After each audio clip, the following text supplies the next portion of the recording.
topics and opinions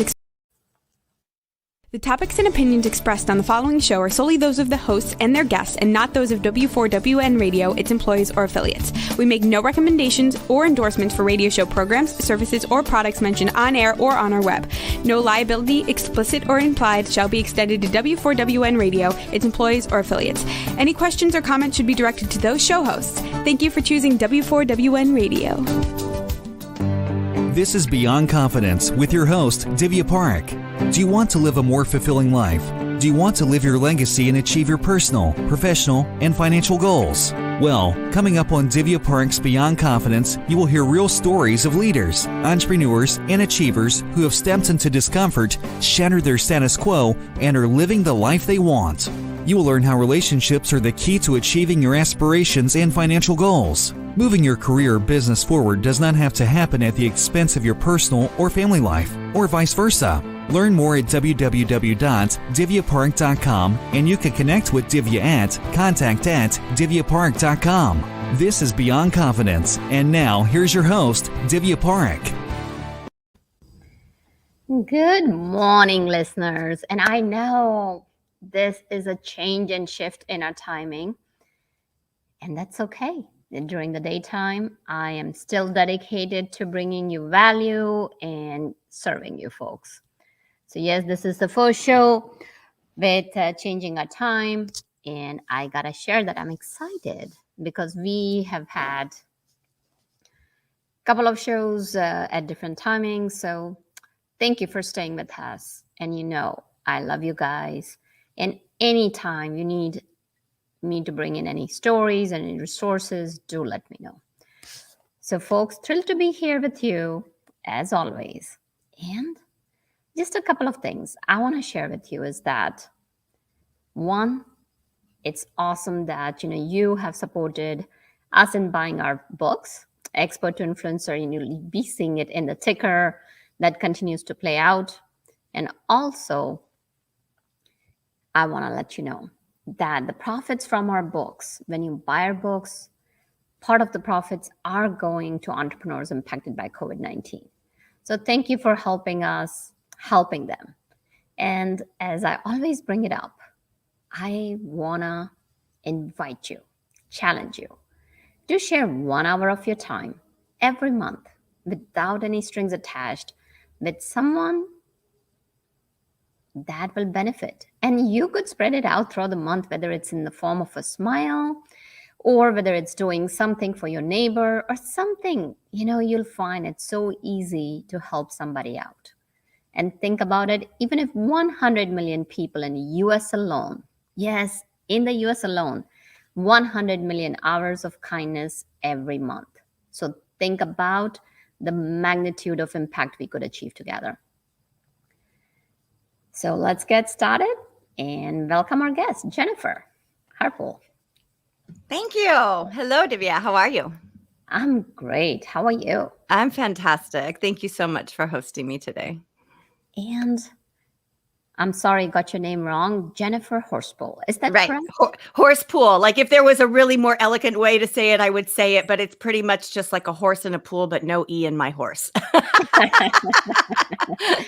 Well, thank you for being so kind about it. So Jennifer, share with us, as far as like when you were a child, were there any moments or any single moment that you recall that has stayed with you for the rest of your life? I mean, goodness, a lot of them, right? A traumatizing one actually was, it's so funny. I really just kind of recently discovered this where I was in a relationship that wasn't the most positive, one in the world. And so I was sitting there thinking, how did I get here? And how did this happen? And, what happened in my childhood, that would put me here? And it sounds so seemingly benign, but I was best friends with my older brother and the two boys that lived down the street.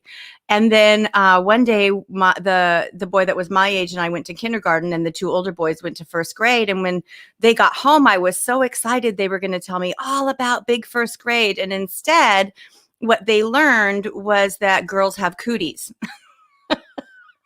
And I went from being an equal class citizen to a third class citizen, like overnight, you know what I mean, in a split second. And it crushed me. And so that's my, one of my childhood memories that actually had an effect on my life, my whole entire life. And I didn't even know it, all about cooties. Oh gosh, it's so amazing that children can be so resilient, and at the same time, children can be pretty cruel Yeah, I without mean, you knowing that they're internalize. being. Yeah, Yeah. because they It's like, don't realize it. right, because I mean they're trying to put the world together at the same time too, Mhm, So, mhm. so as I started studying all this, you really start getting down into, how does your brain work, right? Like how do we start programming these crazy things into our heads of the beliefs that we come to have, and it's you get beliefs over. Um, through repetition. And so, allegedly, according to all the experts of the world that I've studied so far, it's between those ages of 4 and 7 or 3 and 8, give or take a few years on either side, but where you really start putting the world together like a puzzle in your head, and you start figuring out how things work and your place in it. And so those are really pivotal years when you think about it. And as adults, especially, back then, like you would think people thought, oh, kids are just kids and they're resilient and they're going to forget everything and they're not going to remember. Mhm.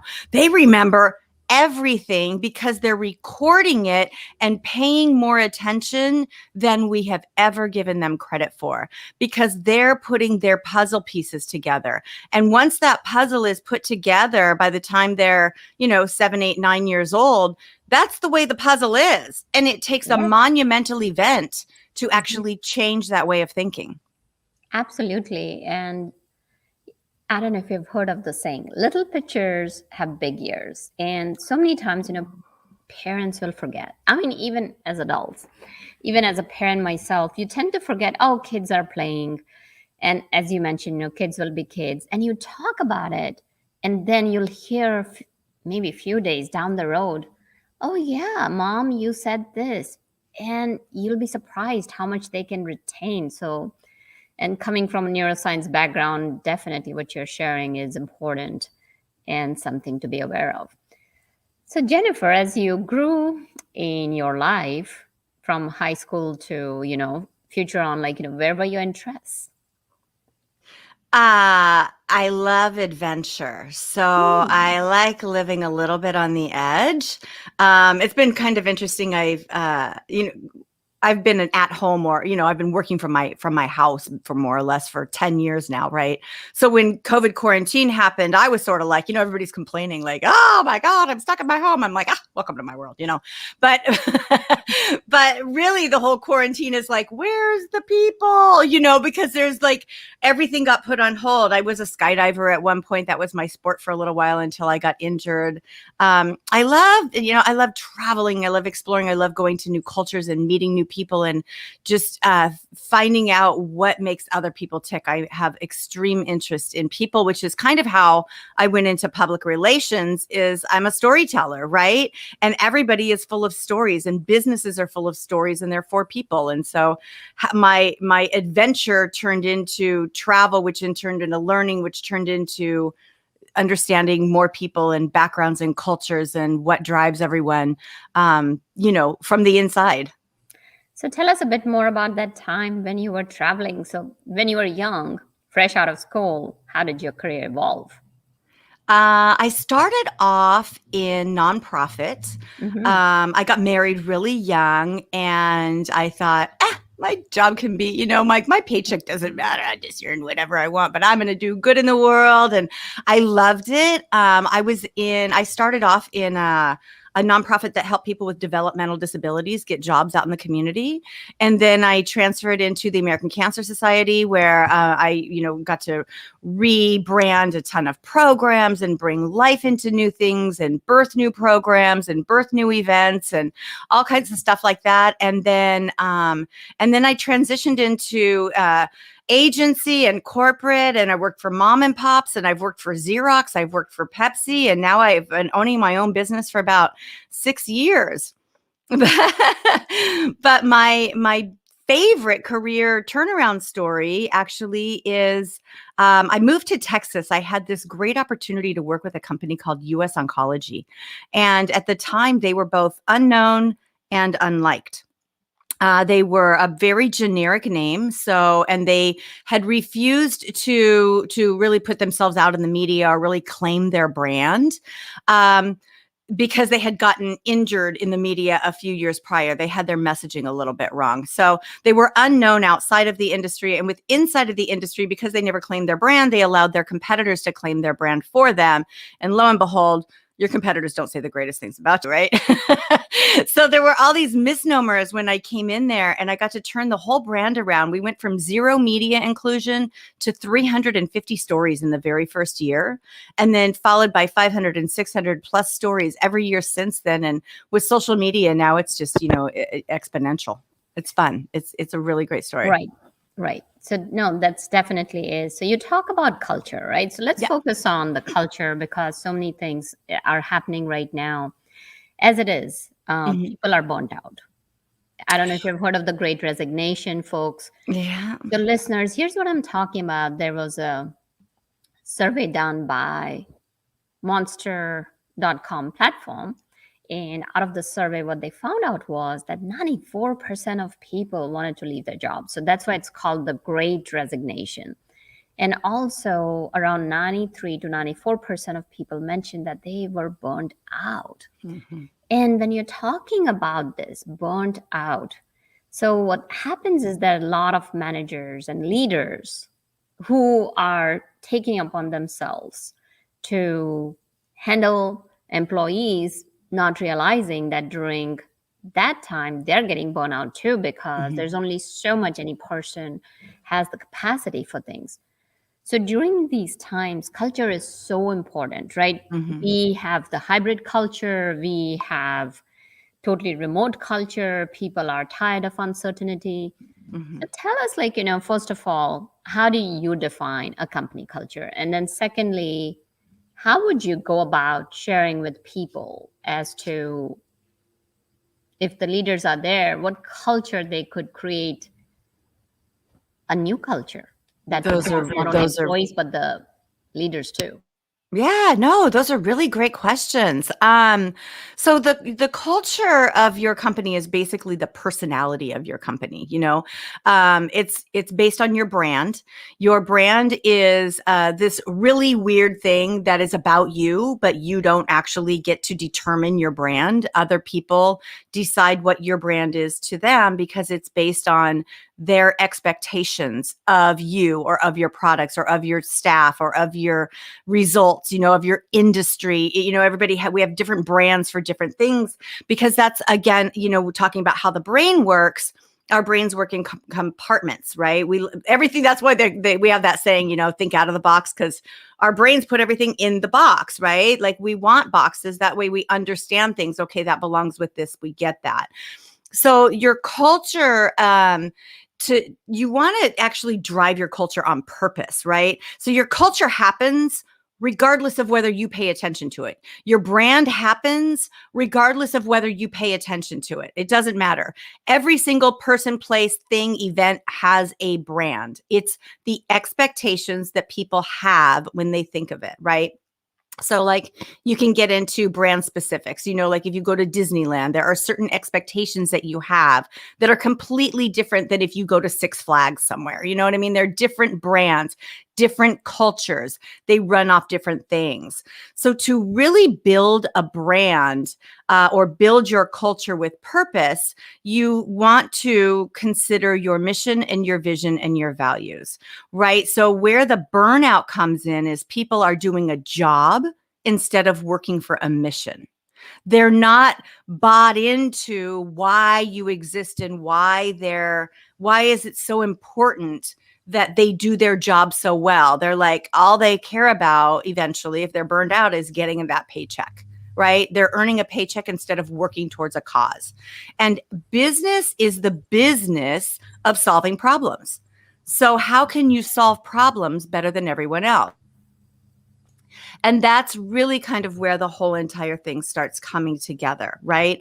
So you exist as a business to solve a problem or solve multiple problems for very specific people. You solve them differently than other people. So there are people that want your services, your products, your programs over someone else's because they identify with you. So that's reaching out to the customer, right? But internally, what's happening? If people have a really great view of your brand or a really great view of your company, and then there's a disconnect when they go and the service that they get or the treatment that they receive from the person who's unhappy in their job, that's a cultural problem, right? Because now that customer had a good image of your brand and now they walk away with a bad one. So when you come down to your mission, your vision, and your values, your vision is, why are you in business? Like, what do you hope to accomplish overall by being in business? Like, I run engagement, PR, and marketing, and I run my own business because I really want to help small business get their word out and capture more of the market share so that people that identify with them and their way of doing business can actually find them a lot easier. My vision is that big. Like, I really am about empowering small business. So your mission is what you do to deliver your why. It's what you do to deliver your vision. You have this vision of how the world's going to be because you're in business, and your mission is what you're going to do to deliver it. And then your values are your how. That's how you do business. We do it, ethically. We make sure that the customer is always first. We meet deadlines on time, every time. Like, there's certain elements that you want to capture in your values that tell the world and tell your employees basically how to behave. And it tells the world who you are and how you're going to operate. And so all these things together, when you have a really strong vision and mission that people get behind, like I say, I started off in nonprofit, and that's really where this whole drive comes in for me, is how do you really start capitalizing on what you're trying to do in the world. It doesn't matter if you're a real estate agent and you're trying to help people find the home of their dreams, and that's your mission in life, right? Your vision is that everyone lives in the house of their dreams. And your mission is that you are going to be the one to connect the buyers and the sellers so that the sellers get the price that they were looking for and the buyers get the house that they wanted for the price that they want to pay. So it's putting all those things together, but then your values are, and this is where your culture comes in, because you might have a team, right? If you're in real estate, you start off at one level, you're joining a team, and then you build up into your own team. And as you do that, what are the values? Our values are, as soon as any person walks into our open house, we greet them and we say hello and we shake their hand and we find out, what are you here for? Are you just here to check things out? Are you really here to look? Are you starting, you're just starting your search, or are you really looking to refine? Or you just were curious about this house, what's interesting to you, and you start engaging in conversation. And then you find a way to exchange information with them, right?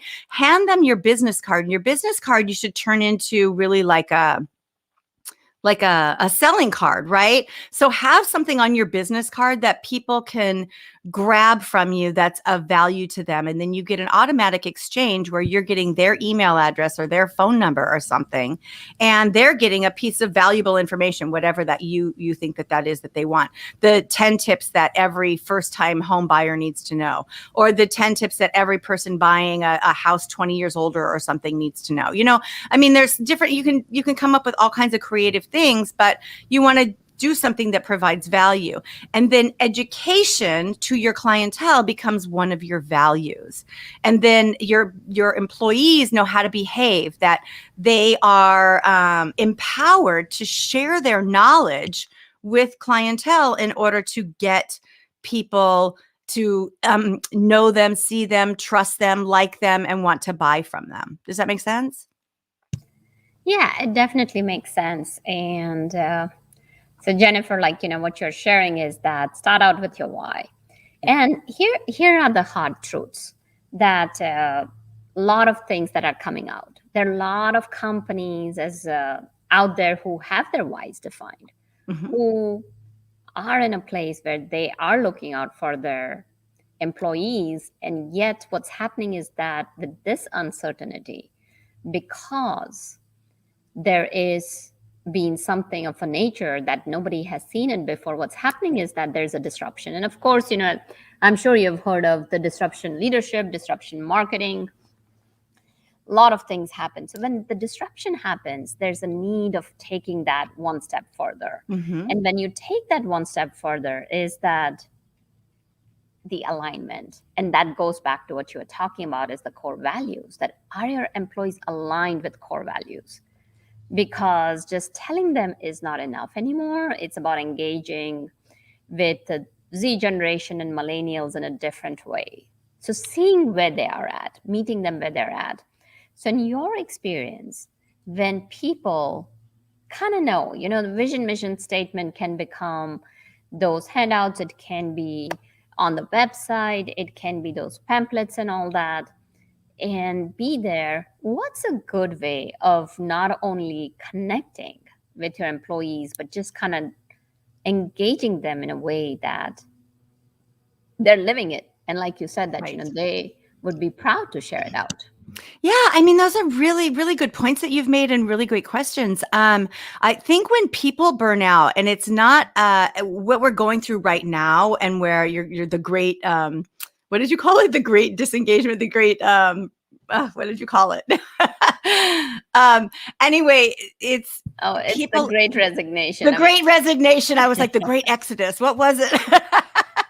But the great resignation, because it's not that the companies maybe don't have their whys refined. It's that people are looking at their own whys, and they're questioning their own whys and their own mission and their own values. And they're saying, am I aligned? Am I aligned with the life that I want to live? Because right now, I mean, with COVID, it was like, the first time as a world, everybody went, whoa, I can die, I can get really, really, really sick, and it's not that people don't care about other people as much as it's the way our human bodies are programmed. We internalize everything, right? How is that going to affect me? And if they were already burned out, or if they were not even, to have a mission and vision and values statement is one thing. To actually live it as the culture of your business, like Google does, or like Facebook does, I mean, there's companies that really like Apple, like the Macintosh computer world, they have very refined cultures. Exactly what to expect. If you want to create a culture of creativity and innovation, you have to allow that within your organization. You need to reward that and understand that together with that comes mistakes and errors. Because to live on the edge, to be cutting edge, to remain interesting and relevant, you have to innovate. And to innovate, you have to have hypotheses. And in hypotheses, if you remember correctly, it's not to prove that your statement is correct, which is what we always want to do, right? Like we say, I think this is true, and I'm going to prove to you why it's true. But if you go back into those junior high days when we learned about a hypothesis, the intent is to prove that it's not true. And if you can prove that it's not true, then it wasn't true. But if you continue to prove that it's true while you're proving that it's not true, then you've proven that it's true. So at the same time, so their people are questioning themselves, right? They're questioning their own whys.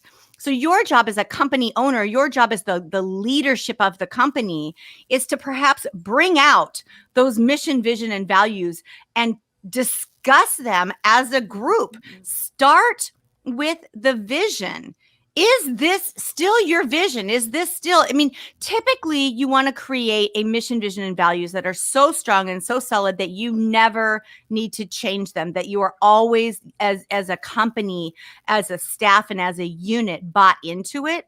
But if you've lost your way and if you're losing employees, something's gone wrong in the chain supply, right? Like something is happening, whether it's bad management, one sour apple, as we know, you stick it in with a group of good apples and they all go bad, because negativity is so much more fun than saying nice things, right? We want to know the gossip and the juice, and that, people love to complain.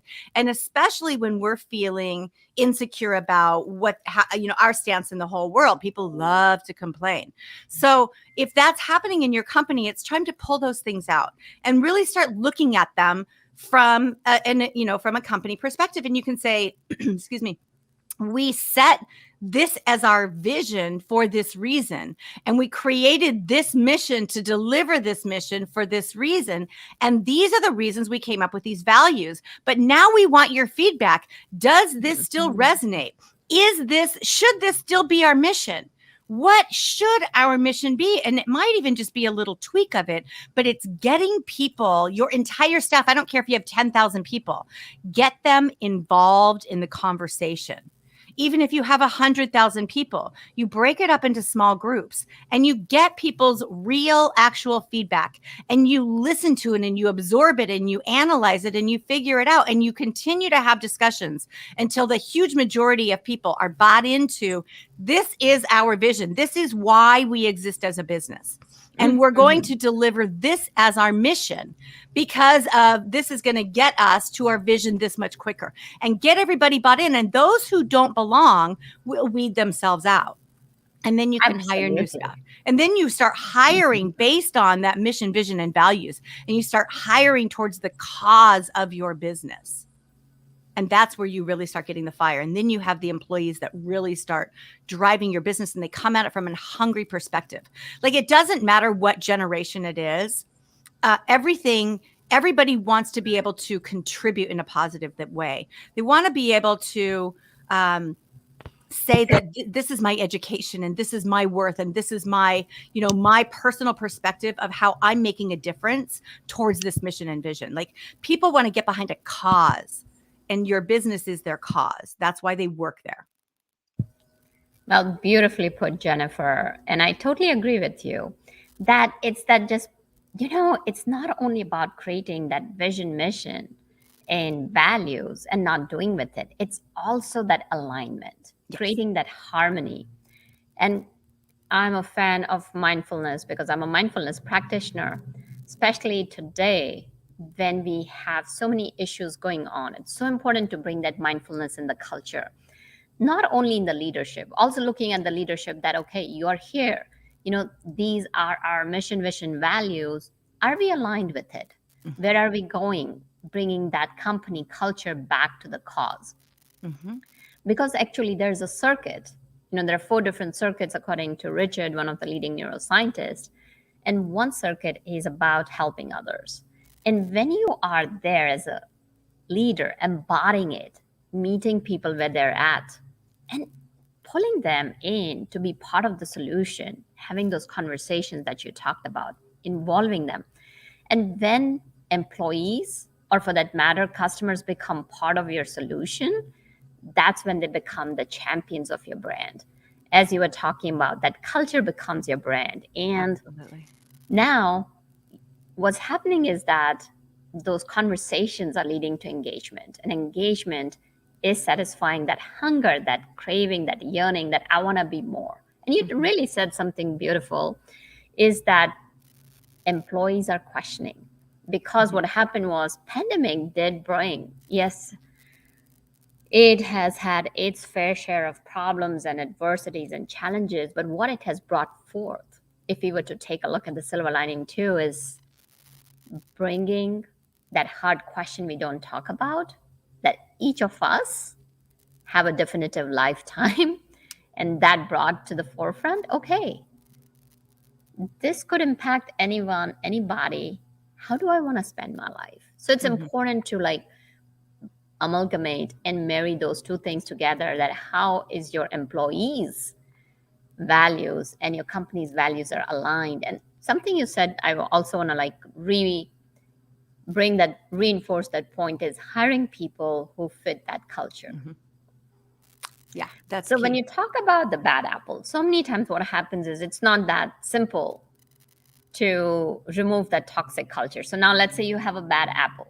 Mm-hmm. A lot of companies know that, and yet it's always hard. Like, you just can't fire somebody or do somebody. Have you had, like, do you have any experience from your life where you have seen the turnaround? And if yes, how did that happen? Yeah, thank you. It's interesting. It's typically, if there's a bad apple because something is happening. Somebody felt slighted, or somebody, they feel like it's kind of like the same thing happens at home. Like, I'm always the one that takes out the trash. You know what I mean? How come no one else can take out the trash? Like, you know what I mean? Like, we feel attacked in the world. And if somebody is feeling that way at work, or usually it's more than one person, right? And they're feeling it sometimes from one person, sometimes that it's like the stuff rolls downhill, right? Like a snowball. So where does it start, right? And people will say, oh, it starts at the CEO. What are you going to do? Get rid of that person. Well, if you're the bad apple, and because you walk into work angry all the time, or you're mad at your employees, or no one ever meets up to your expectations, you're the bad apple. So why aren't people meeting your expectations? What's happening? What's the disconnect between the expectations and the workload? And then it's conversation. The only way to change anything from bad to good, or to turn a brand around, is to cut it open. Like, it's like surgery on an infected anything, like, you have to clean it out. And cleaning it out is ugly, right? Just like when you clean out a closet. You can have a whole clean room, but your closet's all a mess, right? And then you're going to go clean out your closet. And so what do you have to do? You have to take everything out, and then you're sitting in a pile of junk until you decide what needs to go, what can stay, what needs a little reparation, right? A couple things. Oh, these are good, but might need a little TLC, right? And then you can put it all back away into an organized fashion. But it's messy. And it gets messy to turn things around, because you have to open up communication, and you have to learn how to listen. And we're such talkers these days, especially with social media and everything. We think I have a voice and everyone needs to hear it, right? Well, what about, you have one mouth and two ears. And the reason is so that you can hear at least twice as much as you actually speak. And so come at your problem with a curious mind, not an accusatory mind. We internalize those feelings, and especially if it's our company, then we're hurt, right? Like, why don't you like my company? We have a great mission. We have a great vision. We did all this work. We set the values. How come you're not in love with us? And we're hurt. And hurt people don't listen well, because we have a big wall up of protection. And so what I'm saying is to turn that around, realize that it is less about you and more about the person. Whether that's multiple people or not, some people turn into bad apples simply because they listened to the rhetoric of other bad apples, and then they got bought into it, and they thought, they were perfectly happy at work, but then everybody was complaining. So then they got onto the complaining wagon, and then they were like, they started complaining, when they can be turned around easily. You don't know who those people are until you really start listening. What are you actually unhappy about? Everybody is always going to say they are unhappy with the pay. No one is ever going to make enough money, right? You say that because you're planting seeds the same way a coach yells at a referee in a sporting event. It's not because that coach thinks that referee is going to change that play. But what they're hoping is that referee is going to change that play down the line. They're going to think twice before they attack my team again, because I'm going to come out there and embarrass them again. It's the same thing. You're planting seeds, right? When you say, oh, I wish I got more pay. Okay, well, To get more pay, we need to bring in more clients. So how can we bring in more clients? Like, that's a finance issue. Let's go over the finances then. This is how much everything costs to run this company. We have to have this much in reserve so that you always have a paycheck. You know what I mean? Like, explain business to more of your employees, and they will buy into building your business with you. So people don't understand business. You know, we go to school for different things. I know I went to school for communications, public relations, and I minored in health. My math class was the math I did in 8th grade, because they just said, oh, communicators, they're all words and they can't do math, you know? And I was like, I did this when I was 13. This is insulting, you know? But then they're like, oh gosh, communications people, they can't have a finance class, you know? And it's, stop with what people can and can't have, and realize that everybody has their sweet spots, and you want people to be working in their sweet spots, but you want to cross train so that people have an understanding of what other people go through in their jobs. And the more you can have an understanding of what other people go through in their jobs, then you can have an understanding of why deadlines need to be certain deadlines. I used to be like the company nag, right? You know, because I was the one that held all the deadlines, and I come from a family of all brothers. So I'm used to being the company nag. You know what I mean? Like, that's part of my role in my family. Even my brothers say, you know, to their girlfriends or their wives, are like, you know, well, my sister just trained us that whatever she says we do, and there we go, you know. So that's a good place to be in. Right? So, I mean, I'm not saying that, you know, that you should be doing it. It's just like a quick laugh.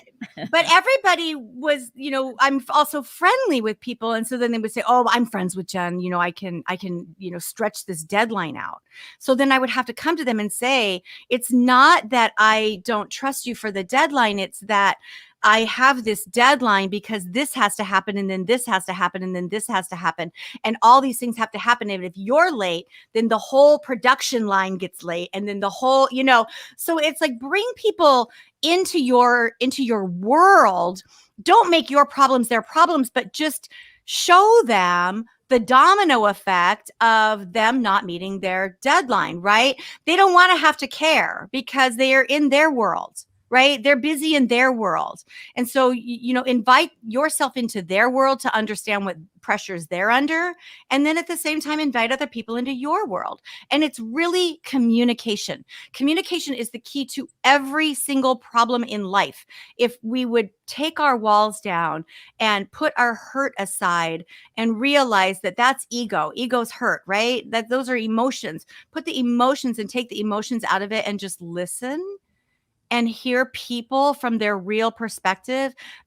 People always say, oh, don't mix, you know, don't bring your home life to work. We live one life. You know, if you're having problems at home, it's going to leak into work. So what is happening that somebody at work needs to know about enough to where they can care enough about you to ensure that you can take a mental health day if you need it, or that you get that extra help, or that you can seek treatment, or you can seek whatever it is that you need. You know, we are all a group of people, and it's not enough to just fire bad apples or fire people that are not doing well, or, you know, you're having a mass exodus and everyone's resigning. Like, hold them back a second and say, hey, I need to know, like, what went wrong, you know, and I want you to tell me openly and honestly. And if they say, you're the jerk, we don't like you because the X, Y, and Z, then you need to listen to that and not attack back, and just listen and absorb. It's going to hurt. But what are they actually saying? You don't have to accept it at first. Just write it down. And then analyze it and think about it and think, well, did I and could I? And, you know, because every time we have a finger pointing out, we have 3 pointing back at us, you know? So just because it's their fault doesn't mean it's not yours. We all play a role in everything. And if you're having a mass exodus, you have to look at why, what is going on, what's underneath that, and start coming from a curious mind. Absolutely. Some great points here. And you said it. So communication is the key. And so many times, you know, as I'm working with entrepreneurs along with executives, and we are talking about negotiations, or we're talking about having that hard conversation, having that difficult conversations, one of the points, just like you said, Jennifer, I always emphasize as well, is that how about You look for those hidden conversations where people are coming from. And what is the stories that are going on? It's not just about your perspective. It's not about just their perspective. Listening for words. If somebody is saying should or using even a simple word but, where is that coming from? Why are they negating their previous sentences? And I like what you said about that. It is going, emotions are emotions. Emotions from personal life will spill over into work. You bring you everywhere you go. So you just cannot demarcate. Oh, yeah, it's strict boundaries. You're in your work home, you're different. You are in your, and of course, those boundaries have dissolved, folks. So all the more reason, Jennifer, what you're sharing is to go and explore. So, Jennifer, you have talked about a lot of great stories, how you have helped people. So, share with us how people can find you and what's the best way they can reach you. Thank you. And folks, we have been sharing Jennifer's website in the ticker. So, I see you have that. seen Thank that. you so And much. Yes. Yeah. So please, I do yeah. run engagement PR and marketing. If anybody is interested in 10 tips on how to get in the media, you can text PR as in public relations, text PR to 26786. That's 26786 and text the letters P for public and R for relations. I'll give you 10 tips on how to get in the media. If you want to connect with me or, take any of our programs or learn a little bit more about engagement PR and marketing, send me an email at info@engagementpr.com. I welcome everybody to connect with me on LinkedIn. I'm a big Facebooker, I'm in the media, right? I'm media. So I'm all about social media and I love being social. It's interesting. I was thinking of one thing that you were saying, Divya, and I was remembering this show that I just started watching. I've only seen season 1 so far, but it's called Good Girls Revolt. And it's brilliant learning about the culture of business because it takes place in the 60s, 70s, right? Around that. It's kind of like a Mad Men sort of like period type show. And it's literally the girls are only allowed to be researchers while the men are the actual reporters. So the women are actually writing the stories, doing all the research and doing everything, but they never get credit on the story. And they're starting to voice their opinions and no one is listening because that's just the silly girls, right? So it's key if you are having these problems in your organization, if you're having a mass exodus or you have bad apples or people are, this is a great show to watch because you can see how management leadership is ignoring them. All the men are ignoring the women. And behind the scenes, they go to a PR company and they actually create this big, huge stir and they open up a lawsuit. They go to a lawyer, they open up this big lawsuit they're suing their employer. And they actually all loved their jobs. They loved their mission. They loved what they were doing. They just wanted to be able to write. And no one was going to allow them. And it kept getting smacked in their face. So that's exactly what they did was they went out and they revolted. And it's kind of the same thing if you look at it because their why was misaligned with the company's values, truthfully. Absolutely. No, it's been a great conversation. It really has. I really appreciate you. Thank you so much. Oh, it's a pleasure, Jennifer. Thank you for joining us and sharing your wisdom nuggets. You run a great show. I appreciate it. Oh, my pleasure. And listeners, thank you. Thank you for joining us. And always, you're welcome to reach out to me, contact at divyaparekh.com, and share with me what kind of stories you're looking for, what kind of resources you're looking for, because I'm here to serve and support you. This show is for you. Just for you. So reach out without any hesitation. And I know you have given me so much love and you have always reached out. So I really appreciate each and every one of you. And also want to thank our sound engineer, Jason, for making the show possible. And folks, I cannot tell you, it's so important to appreciate folks who are behind the scenes. It's not just those people who are the faces, but people, it's a team, it's family. So thank you, Jason. And we'll see you next Tuesday at 10 a.m. Eastern Time in the morning, folks. Remember, there's been a change in our show time, but I will be here every week to serve and support you. Take care and be well.